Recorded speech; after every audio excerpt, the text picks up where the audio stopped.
Então, pessoal, eu vou ter aqui um traço referente a um saco de cimento. Eu vou ter 50, né, para 92,5 de areia, 97 de brita e 22,5 da relação água e cimento. Então, a gente primeiro vai fazer aqui a correção quanto ao inchamento. O inchamento é dado pelo volume úmido dividido aqui pelo volume seco, né? Quem é o volume úmido? Vai ser o fator, né, de inchamento vezes o volume aqui de areia, 92,5. Então, de volume úmido, eu vou ter 115,625 decímetros cúbicos. Então, essa aqui já é a correção do meu volume de areia. Correção quanto à umidade, né? A gente sabe que a umidade é o quê? A relação da massa úmida menos a massa seca dividido pela massa seca vezes 100. Então, a massa úmida vai ser igual à massa seca 1 mais umidade. Então, primeiramente, a gente vai encontrar aqui a quantidade de água presente na areia úmida, tá? A massa seca ela vai ser dada pela densidade dessa areia vezes 92,5, que é o volume. E aí eu vou ter, né, nessa massa 139,675 quilogramas. E a massa úmida, né? Quanto é que vai ser essa massa úmida? Vai ser 139,675 vezes 1 mais 0,035. Então, de massa úmida, eu vou ter 144,56 quilogramas, certo? Massa da água na areia úmida, ou seja, qual é a quantidade de água que eu tenho também na minha areia, tá? Então, para eu saber a relação, a quantidade de água, eu vou pegar a massa seca, né? A massa úmida menos a minha massa seca, né? Então, vai ser 4,9 quilogramas. Quantidade de água a ser adicionada, ou seja, eu preciso corrigir o traço de concreto da relação ao aquecimento. Por quê? Porque eu tinha anteriormente 22,5, mas eu sei que nessa minha areia, por causa do inchamento, eu vou ter aí uma proporção, né, uma quantidade de água de 4,9 contido ali na areia. Então, eu vou ter que fazer essa diferença, essa subtração. Então, eu vou pegar o meu traço inicial de 22,5 de água, menos 4,9 que está acrescido ali nas minhas areias, certo? Então, de massa de água, eu vou ter 17,6 quilogramas. Então, o meu traço corrigido vai ser 50, né, de cimento, 115,625 do volume de areia, né? Você viu que ele era anteriormente 92, vamos retornar aqui, 92,5, que agora ele é 115,625 devido à questão da água, né? 97 de brita, não tivemos modificações. E aqui o fator aquecimento eu diminuí. Por que eu diminuí? Porque eu tenho essa água acrescida aqui nessa areia. Então, se eu mantivesse o fator água e cimento 22,5, eu ia ter um concreto com a dosagem errada, né? E um concreto de menor qualidade também, devido a esse acréscimo aí na relação água e cimento, tá? E agora o dimensionamento da padiola. Então, adotaremos duas medidas para a padiola e determinaremos a altura em função do volume dos agregados. Então, o meu dimensionamento dessa padiola vai ser feito aí em função do volume dos agregados, certo? Então, a padiola de areia, tá? Então, o volume de areia vai ser L vezes o comprimento, né? Vezes a altura. Então, o volume de areia que a gente encontrou é 115,625 igual a 3,5 vezes 4,5 vezes essa altura. Então, de altura da padiola, eu vou ter aqui 7,34 decímetros, né? Passando para centímetros, eu vou ter 73,5 centímetros. Para que a padiola não fique com uma altura e peso excessivo, divide-se a altura por 2 e especifica-se duas padiolas, ou seja, duas padiolas com dimensões 35 por, né? Então, aqui 35 por 45 por 37 centímetros, tá? Por traço. Então, eu vou ter duas padiolas com essas dimensões. Observe que essas padiolas estão sendo dimensionadas aqui de acordo, né, como foi falado, de acordo com o volume aqui dos agregados. Então, essa aqui, então, para este traço de 115,625 de areia, eu vou ter duas padiolas, tá, de 35 por 45 por 37 centímetros. Agora, a padiola de brita, novamente, eu vou ter aqui, né, uma largura por comprimento e vezes a altura. Então, eu vou ter 97, que é o meu volume, de brita, vezes 3,5, vezes 4,5, que a altura eu não tenho. Tá? Então, eu encontrei uma altura aqui de 61,6 centímetros. Novamente, eu vou ter duas padiolas com dimensões de 35 vezes 45 vezes 31 centímetros de altura, segundo aqui as dimensões correlacionadas com o volume da brita, certo? Em resumo, para a produção do traço dado para um saco de cimento, a especificação fica um saco de cimento para 2 padiolas de areia e 2 padiolas de brita. Então, eu vou ter um traço aí de 1 para 2 para 2. Agora, o consumo do traço. Tá? Então, a gente sabe que um decímetro cúbico é igual a 1 litro. Sempre que trabalhamos com concreto, se faz necessário saber o consumo de material por metro cúbico de concreto. Tá? Então, qual é a quantidade de material que eu vou precisar ter, né, comprar para eu estar fazendo aí, para eu ter esse consumo de concreto dentro da minha obra. Essa determinação é feita através do cálculo de consumo de cimento por metro cúbico. Agora, com a relação a seguir. Então, a gente vai ter essa seguinte fórmula aqui, C de consumo é igual a 1.000, né, sobre 1 dividido pela massa específica dos materiais, massas específicas reais, tá? A sobre o gama A, B sobre o gama B, mais X, ok? Em que gama C, gama A e gama B são, respectivamente, as massas específicas reais do cimento, da areia e da brita, tá? E é o traço do concreto expresso em massa e seu consumo de cimento por metro cúbico, tá bom? Isso aqui é a relação água e cimento, tá? Então, aqui para 1.000 decímetros cúbicos, tá? Essa relação aqui é para 1.000 decímetros cúbicos. Então, agora a gente tem aí um exemplo, beleza?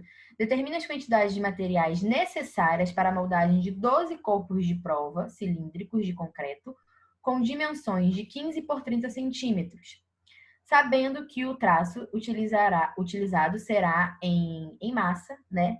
De 1 para cimento, 2,5 para areia, 3,5 para brita e 0,5 para relação água e cimento.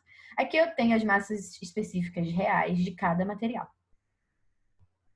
Então, aqui eu vou ter o meu corpo de prova, tá? Com uma altura aí de 30 centímetros e um diâmetro de 15 centímetros. Primeiramente, eu vou estar encontrando o quê? O volume desse cilindro, tá? Colocando aqui na minha fórmula do cilindro, né? πd ao quadrado sobre 4 vezes a altura, então eu vou ter 5,3 decímetros ao cubo. É interessante que você refaça todos esses cálculos, que você vá parando o vídeo e vá fazendo aí as contas, enfim, calculando junto comigo.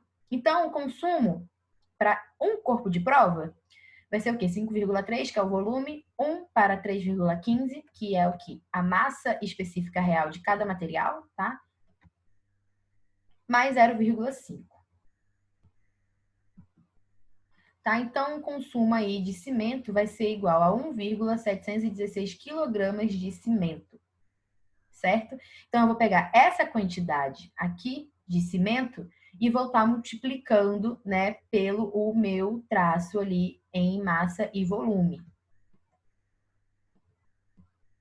Então, o traço que eu tenho foi 1 para 2,5, 3,5, 0,5 aqui de água.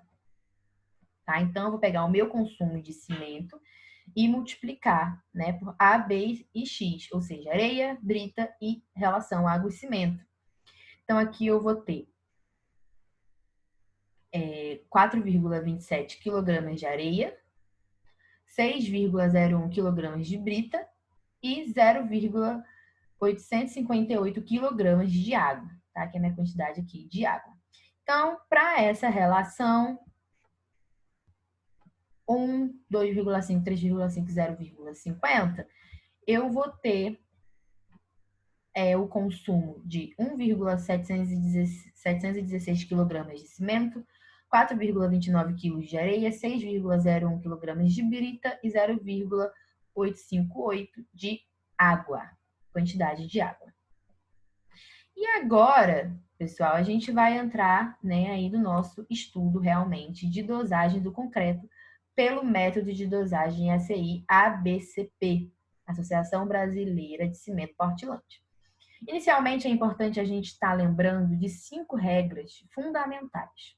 Primeiramente, o projeto estrutural, né? Então, eu preciso ter em mãos o meu projeto estrutural para que eu venha estar realmente elaborando aí no estudo de dosagem, né, para o meu concreto.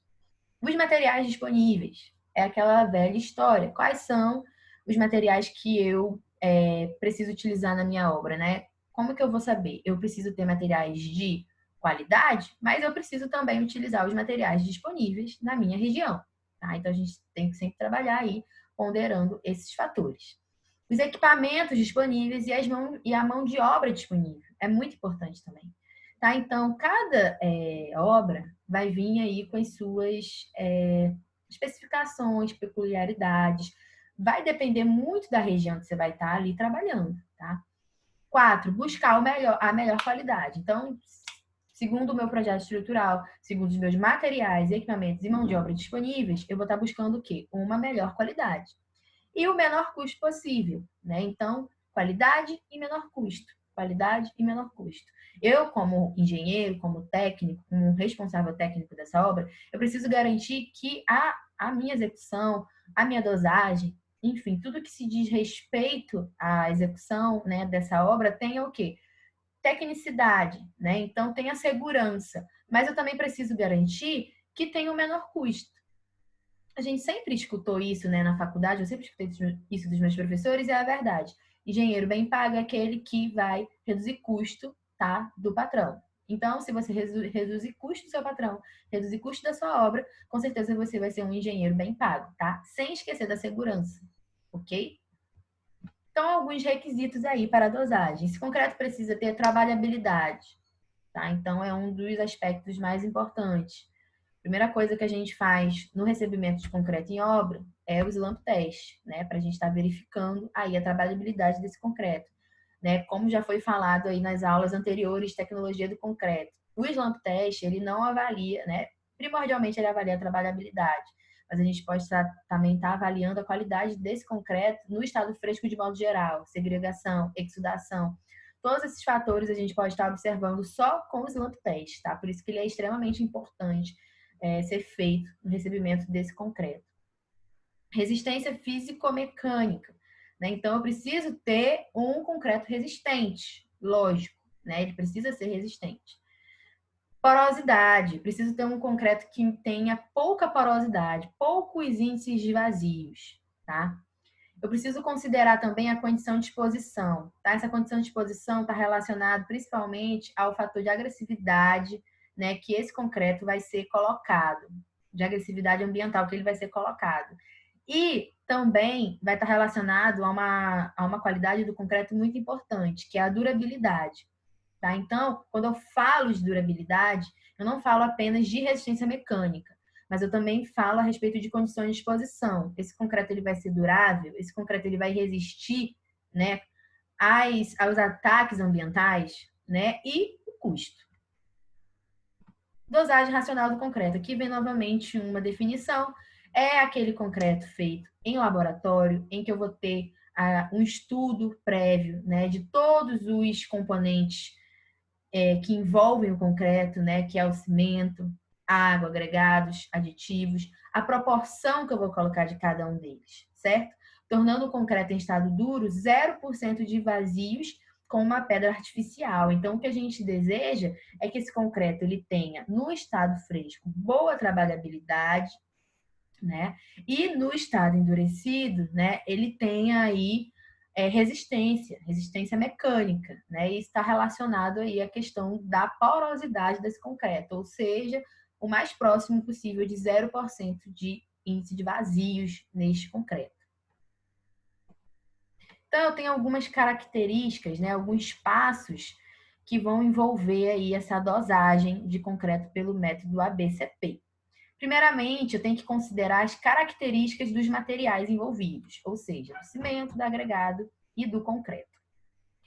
Fixar a minha relação água e cimento, certo? Determinar o consumo de materiais e, por fim, eu vou ter a apresentação do traço.